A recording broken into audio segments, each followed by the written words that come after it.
அஸ்ஸலாமுஅலைக்கும். Friday mini vlog பார்க்கலாமா? பக்ரீத் முடிஞ்சு chicken mutton beef சாப்பிட்டு சரியா மீனே சமைக்கிறது இல்லை. இன்னைக்கு ஃப்ரைடேவா இருந்தாலும் பரவாயில்லன்னு மீனை ஃப்ரெஷ்ஷாக வாங்கி சமைச்சேன். ஃபிஷ் கிரேவி வச்சிடலாம்னு அதுக்கான வேலையை ஸ்டார்ட் பண்ணிட்டேன். புளியை ஃபர்ஸ்ட் ஊற வச்சு சின்ன வெங்காயம், தக்காளி, தேங்காய், சீரகம், பூண்டு அரைச்சி மீன் கிரேவி வைக்கும் போது செம டேஸ்டா இருக்கும். மீன் கிரேவி வச்சீங்கன்னா கண்டிப்பா சின்ன வெங்காயம் யூஸ் பண்ணிக்கோங்க, அதோட டேஸ்ட் தனி விதமா இருக்கும். அடுத்து இது கூட மிளகாய்த்தூள், குழம்பு தூள், உப்பு, புளி கரைசலையும் சேர்த்து தாளிக்கவும் ஸ்டார்ட் பண்ணிட்டேன். தாளிக்கிறதுக்கு தேங்காய் எண்ணெய் சேர்த்துக்கோங்க. வெந்தயம், பூண்டு, கருவேப்பிலை, வடகம் சேர்த்து தாளிச்சுட்டு ரெடி பண்ணி வச்சிருந்தேன்.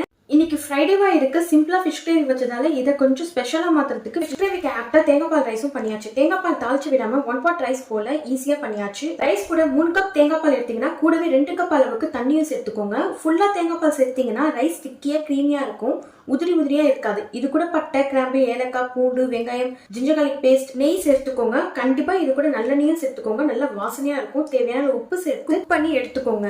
அடுத்து ஃபிஷ் ஃப்ரை பண்றதுக்கு மிளகாய்த்தூள், மஞ்சள் தூள் மட்டும் தான் சேர்த்திருக்கேன். இதுக்கு எந்த ஒரு மசாலாவும் எக்ஸ்ட்ரா சேர்க்காம பூண்டு, கருவேப்பிலை மோட்டார் பிஸ்டல் வச்சு தட்டி சேர்த்துக்கோங்க. ஃபிஷ் ஃப்ரை பண்ணும் போது நல்ல கமகமன்னு வாசனையா இருக்கும். பூண்டு கருவேப்பிலையோட மீனை சேர்த்து சாப்பிடும் போது மீன் சாஃப்டா, பூண்டு கருவேப்பிலை கிறிஸ்பியா இருக்கும். கண்டிப்பா ட்ரை பண்ணி பாருங்க. கூடவே மாம்பழம் கட் பண்ணி இன்னைக்கான லஞ்ச் முடிச்சாச்சு. அஸ்ஸலாமு அலைக்கும். தேங்க்யூ ஃபார் வாட்சிங்.